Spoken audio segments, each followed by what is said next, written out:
첫 번째 항목은요. 통영 낚싯배 사고입니다. 네, 그 사고 내용 좀 정리해 보세요. 오늘 경남 통영 욕지도 남쪽 80km 공해상에서 14명이 탄 낚시 여선이 전복돼서 3명이 숨지고 2명이 실종이 됐는데요.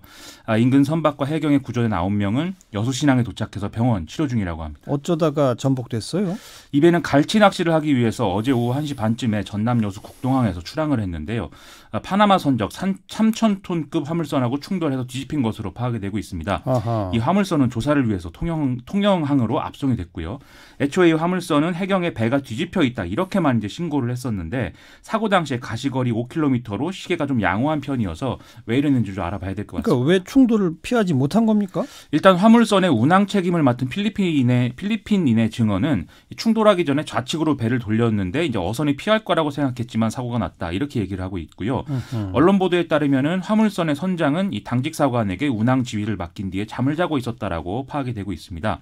해경은 애초에 이 선박과 충돌 사실을 밝히지 않은 것을 포함해서 이 화물선 선장에 대한 혐의 적용 여부를 검토하고 있다 이렇게 얘기를 하고 있다고 합니다. 그리고 낚싯배에 탔던 사람들은 구명조끼 착용 등의 안전 수칙은 지켰나요? 이 생존자 9명 가운데 8명은 구명조끼를 입고 있었다라고 확인이 됐는데요. 사망한 3명은 이 구명조끼를 착용하지 않고 있었다고 합니다. 아이고. 특히 이제 에어포켓단에서 이제 5명이 버티고 있었는데 그 중에 구명조끼를 착용한 2명만 이제 생존했다 이렇게 얘기도 나오고 있습니다. 그러니까 이건 구명조끼를 입도록 했었어야 되는 거 아닙니까? 낚싯배 선장이. 그렇죠. 이 법령에 따르면 이제 선장이 그걸 요구할 수 있게 돼 있고 거부하면 승선 거부도 할 수 있게 돼 있는데요. 그러니까요. 일단 구조된 사무장의 증언을 보면은 낚시를 할 때는 이제 구명조끼를 입게 했는데 잠을 자기 위해서 방에 들어간다든지 이런 경우에는 이제 벗었다 이렇게 얘기를 하고 있다고 합니다. 아하. 또 충돌했을 때는 충돌한 지 1분도 안 돼서 배가 이제 뒤집어졌기 때문에 이 구명조끼를 입도록 이제 요구하고 뭐 이럴 시간도 부족한 상황이었다라고 또 설명을 했다고 합니다. 그리고 이 사고가 공해상에서 났다고 했잖아요. 그렇습니다. 거긴 낚시가 가능한 구역입니까? 이 과거에는 공해상에서 낚시하는 거에 대한 제한이 없었는데 파고가 높아서 이제 위험하고 또 안전 관리가 불가능하다 이런 지적들이 제기가 돼서 올해부터는 금지가 되어 있는 상황이거든요. 네. 그런데 이에 대해서 이제 그 배 사무장의 경우에는 낚시 자체는 조업구역에서 했고 다만 이제 북서풍을 타고 통영 쪽으로 가기 위해서 이제 돌아가는 과정에서 배를 움직이다 사고를 당한 거다 이렇게 얘기를 하고 있다고 합니다. 해경은 이 항적이라든지 이런 거에 대한 확인 작업을 추가로 이제 하고 있는데 자동 어선 위치 발신 장치하고 선박 자동 식별 장치가 꺼져 있었다 이렇게 파악을 하고 있다는 보도가 나오고 있습니다. 그건 왜 꺼져 있어요? 이 전날인 어제 오후 4시부터 식별이 되지 않는 상황이었다라고 지금 얘기를 하고 있는데요. 해경 관계자는 육지로부터 거리가 너무 멀어지면 꺼지는 경우도 있고 해서 고의로 껐는지 여부는 지금은 단정하기 어렵고 좀 조사가 필요하다 이렇게 설명을 하고 있습니다.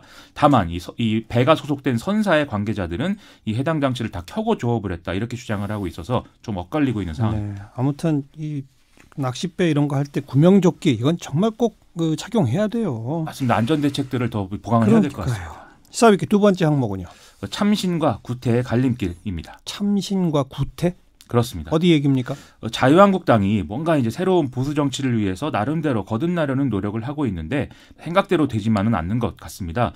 조직위원장 공개 오디션을 통해서 청년과 여성을 좀 발탁하고 있다 이런 얘기가 있지만 또 5.18 진상조사위원 관련 잡음도 이어지고 있거든요. 좀 어떻게 돌아가고 있는지 알아보시겠습니다. 네, 먼저 공개 오디션 통해서는 좀 참신함이 나타난다 이거죠? 그렇습니다. 지금 당협 조직위원장을 공개 오디션 방식으로 뽑고 이걸 유튜브 생중계도 하고 이렇게 하고 있는데 이틀째거든요. 네. 후보자들이 프리젠테이션 등에 더해서 뭐 심사위원단과 질의응답을 통해서 정책에 대한 견해를 밝히고 또 후보 간 토론 배틀 이런 것까지 거치면서 종합적인 평가를 받는 방식입니다.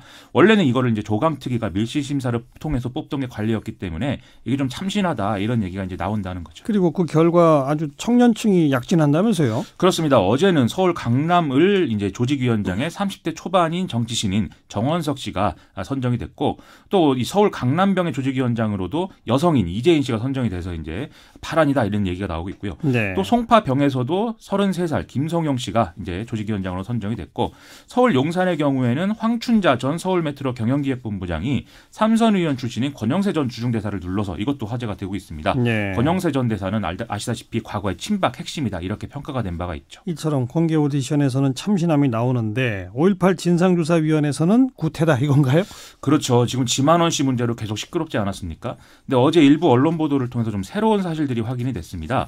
자유한국당이 지만원 씨를 대신해서 당시 광주에 파견이 됐던 삼공수여단 대대장 출신 인사에게 진상조사위원 제안을 했다 이런 얘기였는데요. 진압군을 진상조사위원으로. 그렇죠. 이 조사를 받아야 되는 사람인 것 같은데 예. 조사위원으로 이제 했다고 하니까 말이 여러 가지가 나오는 거죠. 예. 그래서 오늘 나경원 원내대표에게 이 사실을 확인을 했는데 일단 추가 검증 절차가 필요한 상황이다라면서 사실상 원점 재검토를 시사를 하고 있다고 합니다. 5.18 희생자 가족들 입장에서는 아주 강하게 반발하겠네요. 이 5.18 관련 단체 중에 옛 전남도청 지킴이 어머니회라는 곳이 있는데요. 여기 회원 7명이 오늘 국회 앞에서 천막을 치고 자유한국당을 규탄하는 무기한 농성에 돌입을 했습니다.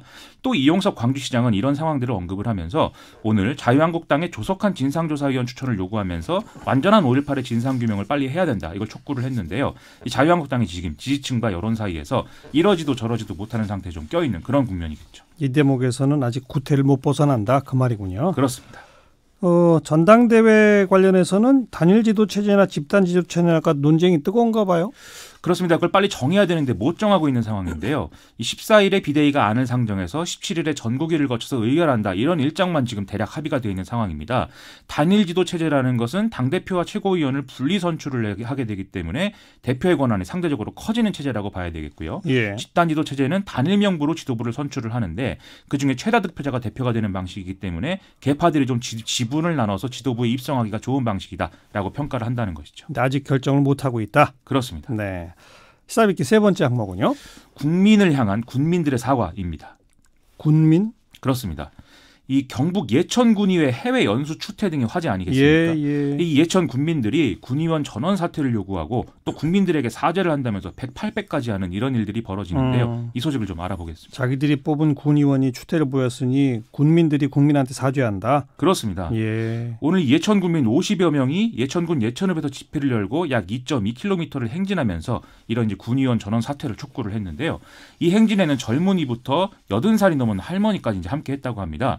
오마이뉴스 보도에 따르면 이 할머니는 평생 저런 사람들은 처음 본다 이렇게 좀 분노하면서 얘기를 했다고 하는데요. 네. 또 군의회 건물에 이 군의원들의 사퇴를 촉구하는 대국민 사과문이 대형 현수막으로 걸리기도 했습니다.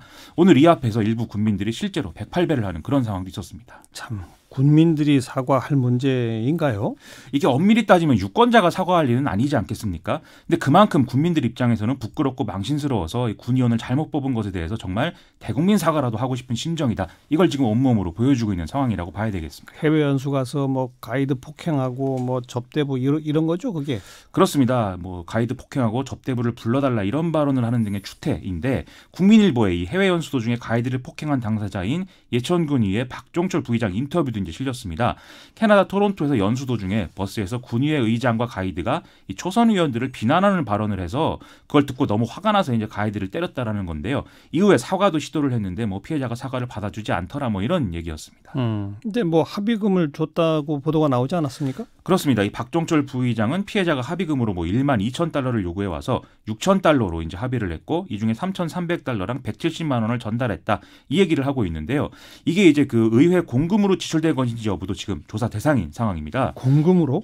그렇습니다. 그게 이제 의혹이 있어서 이 조사를 받아야 되니까 오늘 박종철 부의장은 또 이 조사를 받기 위해서 예천 경찰서에 또 출석을 하기도 했는데요. 예. 아무튼 이것 때문에 지금 기초의회를 역시 없애는 게 좋겠다. 뭐 이런 얘기까지 나오고 있기 때문에 이번 기회에 좀 철저하게 조사를 하고 재발을 방지할 수 있는 대책을 좀 만들어 봐야 될 것 같습니다. 그리고 뭐 군의회가 됐건 시의회가 됐건 이 해외 연수라고 하는 것 자체를 좀 철저히 재검토해야 됩니다. 맞습니다. 감사를 강화해야 되겠습니다. 아이고, 수고하셨어요. 고맙습니다. 김민아 기자였어요.